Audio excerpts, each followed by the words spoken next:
અને CEO CNBC બજાર સાથેનું જે મેગા એક્સક્લુઝિવ ઇન્ટરવ્યૂ કર્યું આપણે સવારથી જોઈ રહ્યા છીએ. ઇટીએફમાં રોકાણ અંગે પણ એમણે માહિતી આપી હતી. તેમણે જણાવ્યું હતું કે ભારતના ઇટીએફ જાપાન અને કોરિયામાં ઘણા લોકપ્રિય છે. સાથે જ ભારતમાં ઇટીએફમાં રોકાણ વધુ આવે તેવી તેઓ આશા રાખી રહ્યા છે.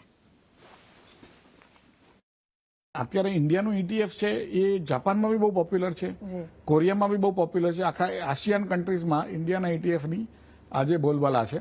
અને યુએસ વગેરેમાં તો ઇટીએફ ઘણા ચાલે, પણ ઇન્ડિયાના ઇટીએફ ઉપર બી અમેરિકામાં બી ઘણા ઇટીએફ નિફ્ટી ઉપર ચાલી રહ્યા છે. આજે લગભગ $5-7 બિલિયન વધારે હશે. પણ જે MSCI ફંડ જે લોકો ઇન્વેસ્ટ કરતા હોય છે એ બી ઇટીએફ જ છે.